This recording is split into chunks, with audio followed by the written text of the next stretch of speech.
Currently Inked, episode number 22 for November 17th, 2016 is brought to you by Van Ness Pens at vanness1938.com.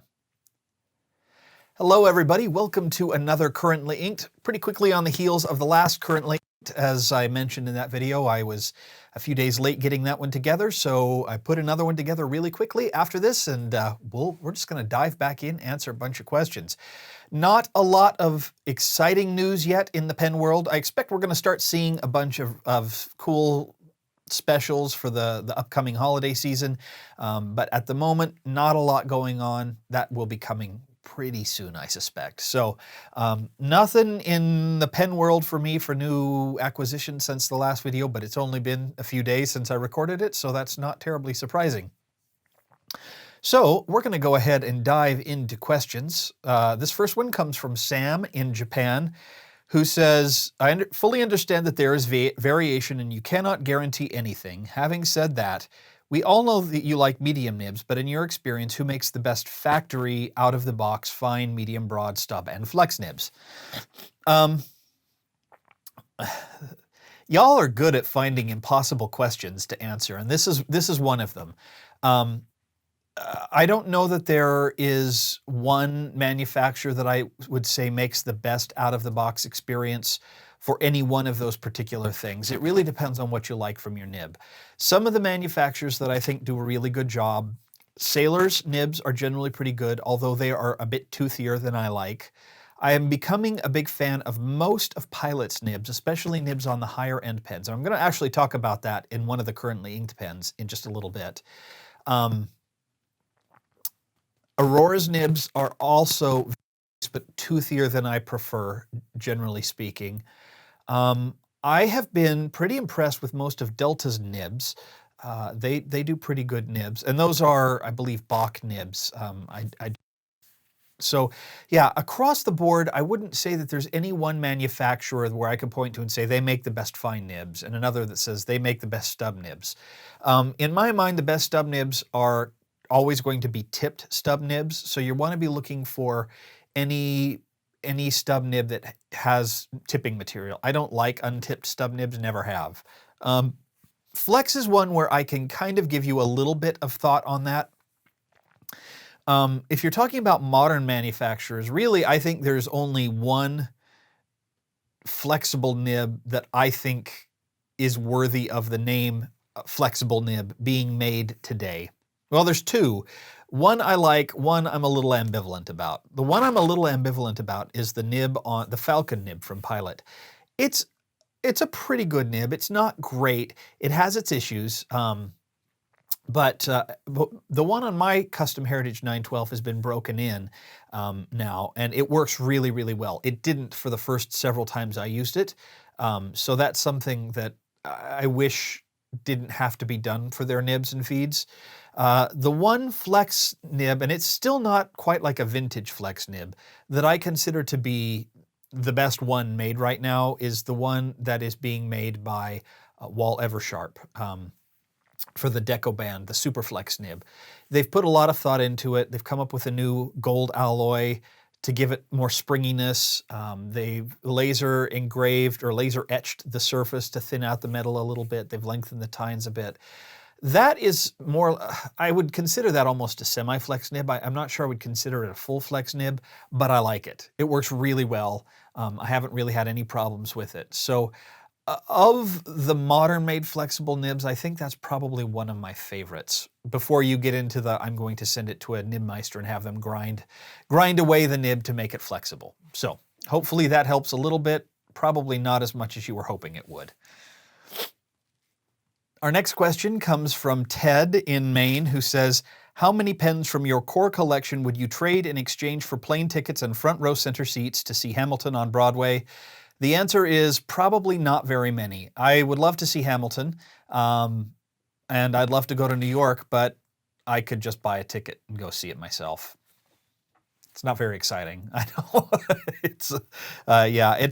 I'd love to see it, but most of my core collection is my core collection because I like it and there's a reason for it. So yeah, not too exciting, I'm afraid.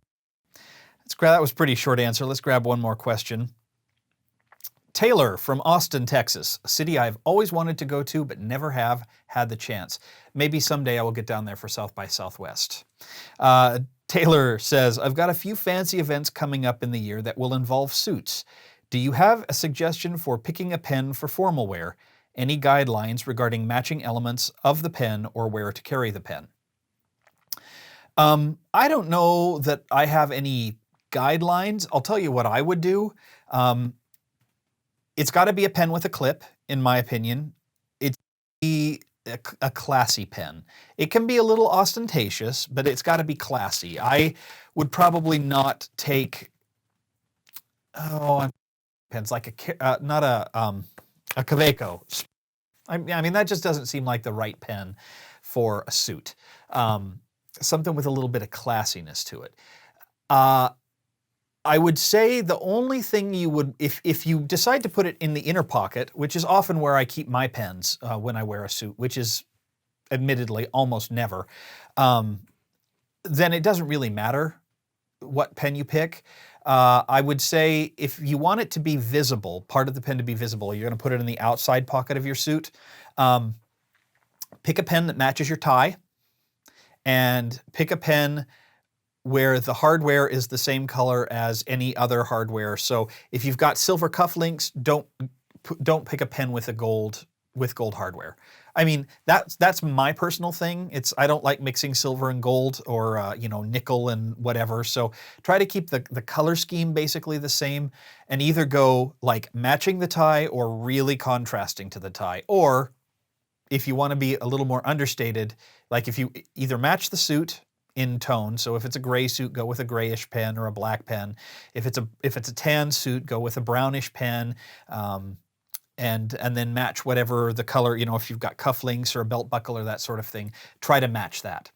And I need to change this. I've got a little monitor over here on my camera. I keep looking at it instead of at the camera, and it's messing me up. So anyway, hopefully that helps a little bit, Taylor. There are no hard and fast rules for the pen you pick. Those are just the rules I would follow if I ever wore a suit, which in order for me to do that, I'd either have to lose a lot of weight or get a new suit. So, all right. Well, speaking of both Pilot pens and classier pens that you could put with a tan suit, how's that for an awkward segue?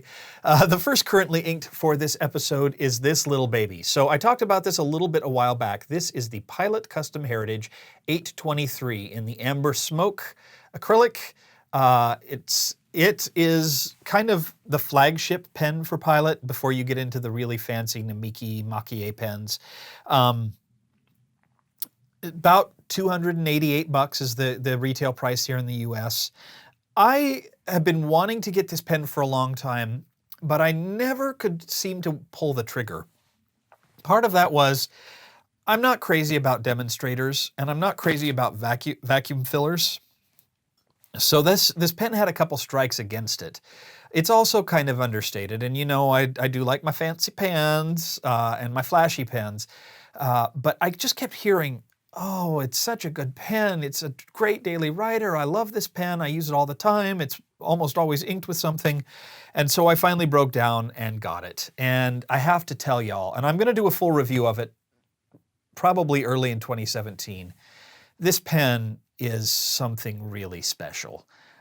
It's a great pen with a great nib. It works beautifully. I have to say, this is the pen that has changed my mind about Pilot a little bit. I've liked a lot of Pilot pens. I love this pen. But again, I don't want to spoil the review too much. And then what I have inked it up with, I've got to find it here, is, where'd it go? I knew I had it somewhere here. Had this inked for a long time. It does have a lot of, did I forget to put this in my... I think I may have forgotten to ink it up, or to indicate what I've put in here. Give me just a second. I apologize. I'm just going to draw on my hand. Oh, I remember what it is. Yeah. I did forget to put it down, so I will... No, I didn't. Here it is. Okay, it is inked up with Iroshizuku Yamaguri, because I thought, really... could there be a better ink for this color of material? I'm not generally a big match the pen to the ink kind of guy, but that's a pretty close combination in my book. So there you go. And of course I love Iroshizuku inks, have for a long time. They're great inks and I like them quite a bit. All right, the next question comes from Sam in Newark, who says, I visited a brick and mortar pen shop when I was on vacation to New York City. I tested a variety of pens, some expensive ones such as the Visconti Wall Street. The staff allowed me to dip each pen to test it, but I started to get a bad feeling when I finished testing a pen and they simply put it back into the case without doing anything to clean off the residual ink. I ended up not buying a higher-end pen I liked because I was afraid the dry ink from multiple tests may cause issues. Is this a valid concern? So, yes, but probably not as big of a concern as you think it is. Chances are they had you using a very safe ink, and even if it had dried on the nib, a quick rinse with some water would clean it right out. Now, I know that, so I've worked at the Van Ness Pens table a couple times once at the DC show, once at the San Francisco show this year. And we allow people to dip test the pens there. A lot of times while the customer is there at the table, we don't take the time to clean out each of the pens because it takes too long to do. So we'll let the customer go through the whole transaction, and then when there is a lull in the day, we will go back and clean out the pens. We don't leave the ink in there, forever. So that's probably what was happening. I don't know which pen shop you went to in New York. There aren't a lot there anymore, but if you went to the one I'm thinking you went to, they probably went back and cleaned those out later. So, and I think that's a fair question to ask. If you see them just putting the pens back and you say, well, hey, I'm kind of interested in this pen, but I'm worried about the fact that you're not cleaning the pens out after they're done dip testing them, I think that's a fair question to ask. So I suspect they were cleaning them out. It would be kind of silly of them not to, because they're going to get people coming back with, with pens that might be clogged or things like that. So they probably just did it after you left, and I wouldn't worry about it too much. Okay, this next question comes from Heinrich in Sweden, who says, what pen would you recommend if I want something really wet or really smooth for the lowest cost? And what is the price point where it is almost possible to get 90% of the pens super out of the box?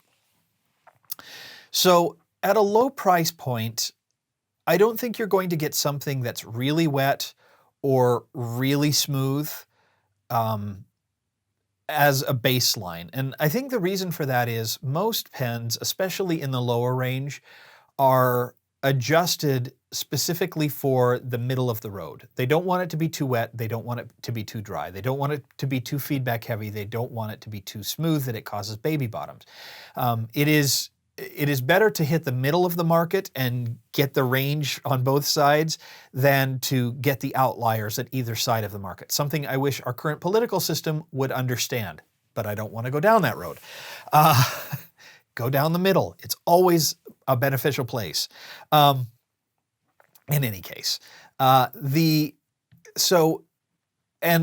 lower the cost the pen is, the less likely you're going to get a good experience 90% of the time.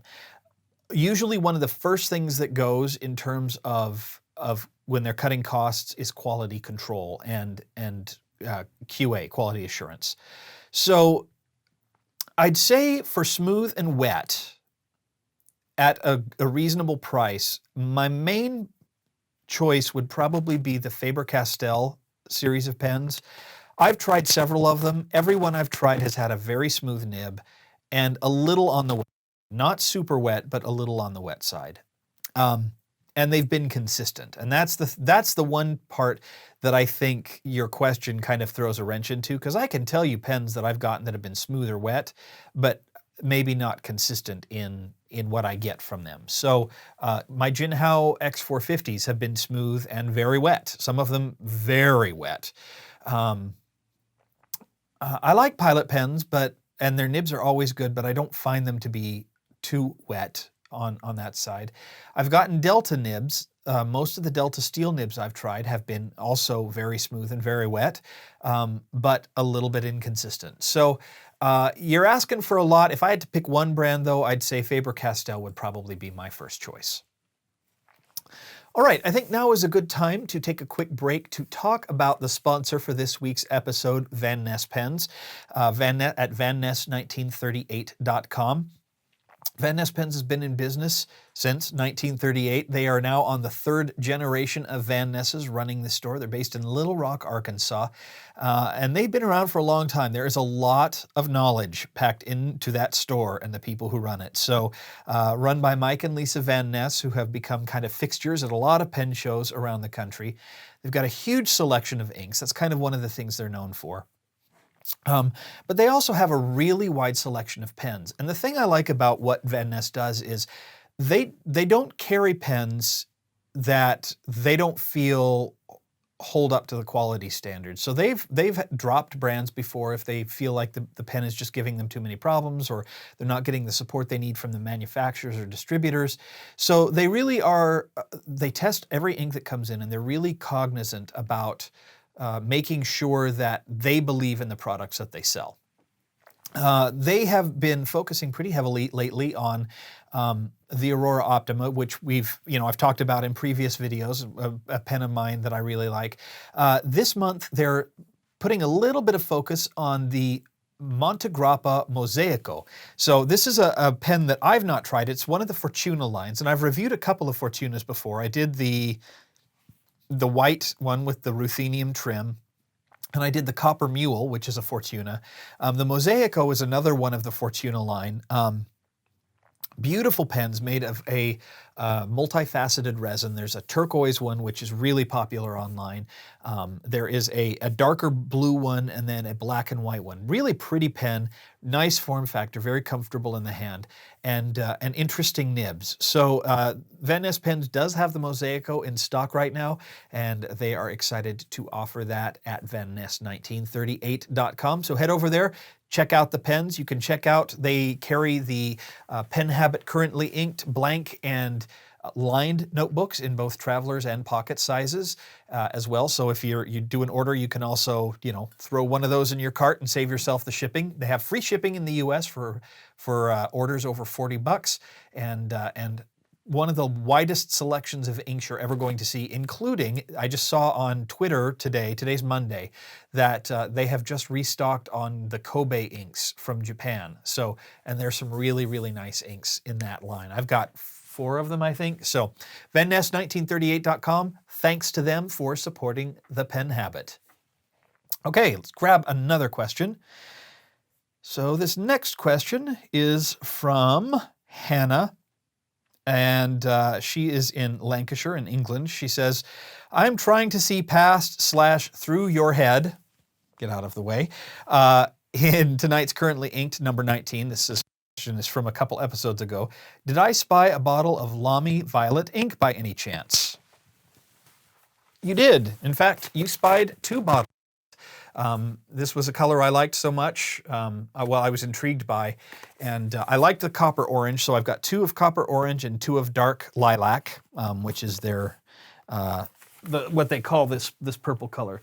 It's a neat ink. It is a very neat ink. It's almost impossible to find. It was a special edition ink for 2016 that came out with a special edition Lamy Safari early in the season. It's getting increasingly difficult to find it. One ink that is similar and has a lot of similar characteristics, if you can't find the Lamy Dark Lilac, I'm actually going to slide over and pick it up here, make sure I don't drop my microphone, is this new ink. This is from Cross. Cross reformulated some of its inks, and Cross Violet. This ink is very cool. It's close in color, but it has a really nice gold sheen, some shading to it. It's a really, really nice purple and a good alternative if you can't find the dark lilac. All right, let's grab another pen. So this, I think I've used this pen before. I mean, the longer Currently on, the more often you're going to see repeating pens in the lineup. This is one of my babies here. So this is, and it's going to be hard to see in this light, but this is a Tebaldi Impero. Now, Tebaldi was a manufacturer that went out of business, I believe, in the 90s. I haven't done my full research here yet, but they are known mostly for this celluloid. So this is the Imperos celluloid. It's kind of a black with these veins of deep sapphire blue. It is a gorgeous material. there were a few rods left over after the company went out of business, and you'll see this pop up, this material pop up every now and again from custom pen makers. It's basically gone now, the material is.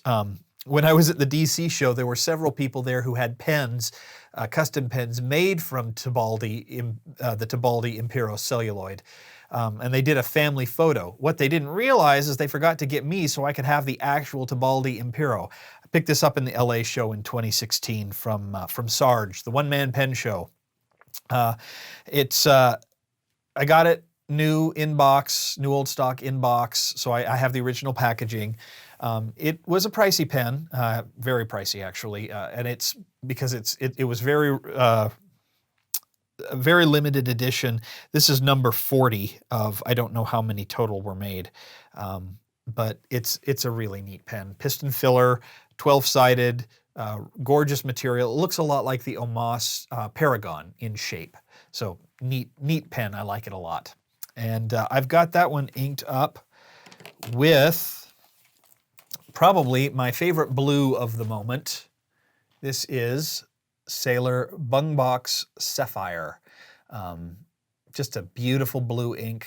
Like it a lot. I'm getting, here, let me move getting some shadow there that I don't want. It's just a gorgeous, gorgeous ink. Nice red sheen. One of my favorite blues of the moment. Rich and saturated. Pretty expensive. Bungbox inks, getting them here in the US is pretty expensive, but it's a beauty. So, all right, back to the questions.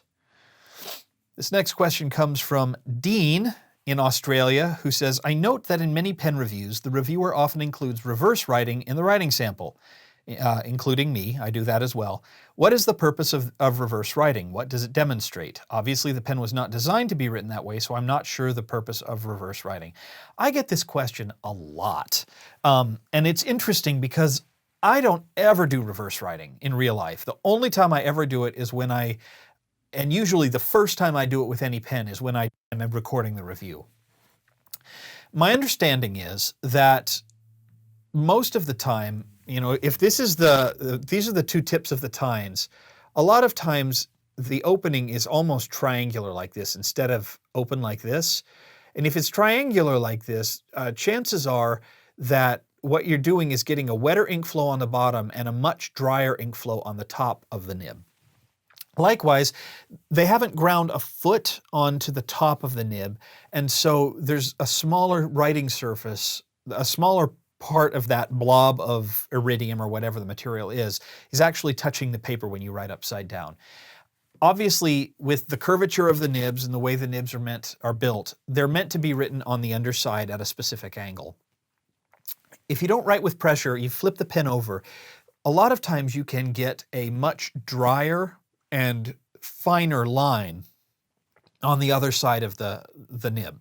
So people who want to take notes in the margin where they don't have a lot of space or want to do some math formulas, they will flip the nib over where they don't necessarily want to take up as much space as a medium or even a fine. They want an extra fine or something like that. Now, some nib meisters will actually grind the top side of the nib as well, so you can get a completely different, there's one, I think it's Mark Bacchus, nibgrinder.com, does something called an italifine. So it's an italic on one side and a fine on the other side. That's my understanding of why people do it. I never ever do it, but people ask for it. It's kind of become tradition, so I throw it in there. Frankly, I would be thrilled if I could just not do that, but I've talked about not doing it, and people said, no, you've got to, I need to know. So my experience with the reverse writing is most manufacturers don't ever look at the top side of the nib. And so whether or not it's a good writing experience is most of the time going to be completely up to chance because they don't take any time working on the top side of the nib. So whether or not it works, it's just kind of depends on whether you get lucky or not. And so that's one of the reasons why I don't really spend a lot of time on it. Okay, before we do that, I'm going to dive into another pen. So this is one I'm getting ready to review. This is a Delta Journal. Or technically it's called Delta The Journal is the name of the pen. really pretty material, kind of a flat-ended pen from the Italian maker Delta. Comes with a steel nib. You know, it's kind of your standard everyday pen. Really nice material. They have recently, at the DC show, I saw them for the first time, come out with a sandblasted finish. It's a very matte sandblasted finish that I like a lot, in some really neat materials. And so I am getting ready to do that review. And the ink I have in there is Brill Turquoise. Now, I talked a little bit about Brill inks last time. Someone sent me a couple bottles. I haven't used it a lot yet, still, but I have inked it up. I have to admit, not super excited about the color. When I'm looking for turquoise, let me find a good turquoise here as a comparison. One of the turquoises that I really like. I'm looking at something like this, you know, a little bit more saturated, a little bit brighter. This is almost more just blue. You know, it's kind of leaning away from the turquoise. I don't get a lot of shading. It's pretty well behaved ink so far, at least in the little I've used it, but I'm not super jazzed about the color of it, but it is, especially if you're really significantly cheaper than most of the other inks you can get. So I will keep that in mind as I use the pen a little bit more and let you know what I think about it. Okay, a few more questions before we wrap up this episode. This is from Brennan in Maryland, who says, I have a Pilot Custom Heritage 912 with a soft, fine nib. It's one of my favorites because it's springy and it can get nice shading from inks that show off great shading. It's also a great nib size for my current Japanese journal with its narrowish lines, the boring black style. There's a fine line between understated and uninteresting, and I think this pen crosses into the yawn zone. And brother, you are preaching my language. I'm with you there. Question, do you know of a pen that would have a similar nib but with a little more pizzazz? Do any European or US companies make a similar nib? There are so many other options in colors and styles from these. Short answer is no, not really. The Japanese soft fine and soft medium nibs are kind of in a class of their own, and there aren't a lot of comparables for most European manufacturers. I don't find a lot of European manufacturers are using soft nibs at all anymore. Most of them are pretty rigid or with a light bit of bounce, but nothing quite like the soft fine.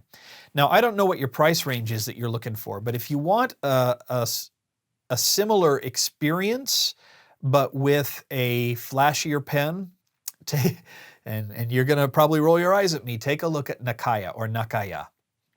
So they use platinum nibs.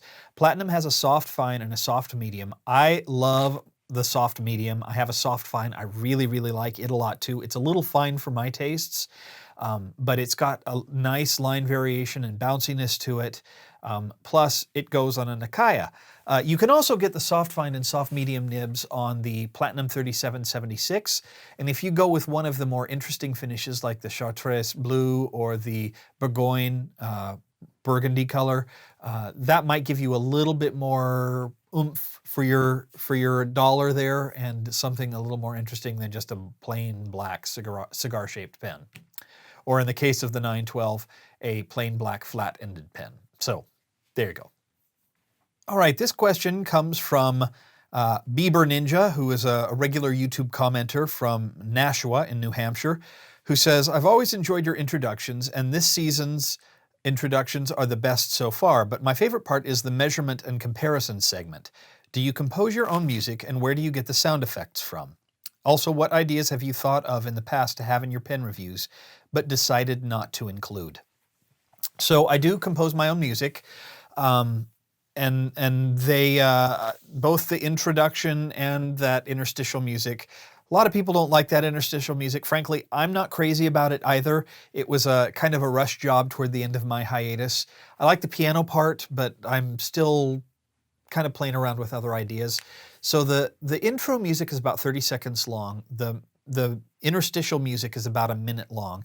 They're both the same theme, that da da da da da da da da, which is something I just kind of noodled on the piano way back at the very, very beginning. The first video that had music on it, you can hear that kind of noodling around, and I've kept that same theme in all the variations of the music that I've done since then. I use a Korg Kronos 2, my main keyboard.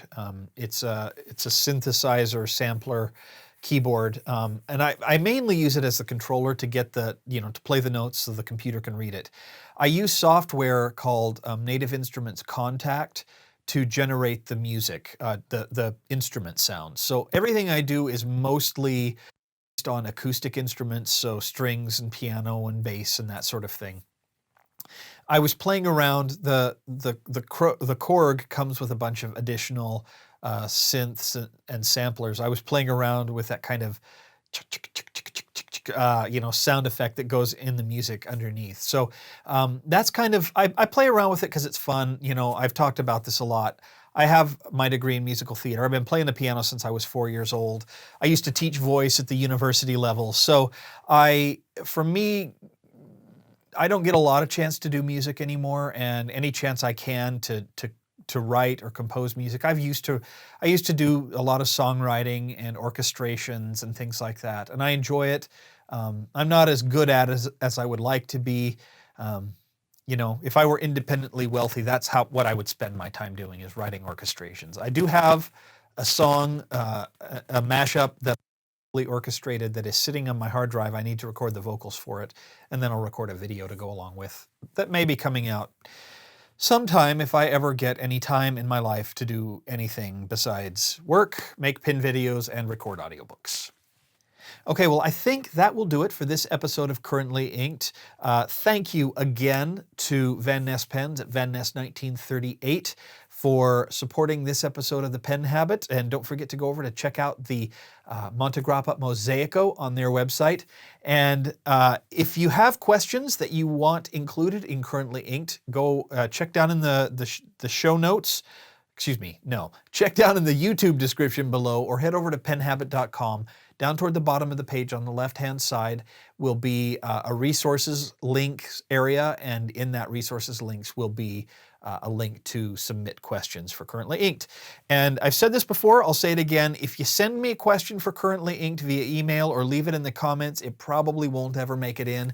I do not have a social media team as much as I wish I did, and so gathering all of those questions and compiling them into a script every week is just way more work than I can take. So you got a question you want answered, submit it at that link, and I will get to it as quickly as I can. So thank you so much for watching. We'll see you here next time on The Pen Habit. Bye.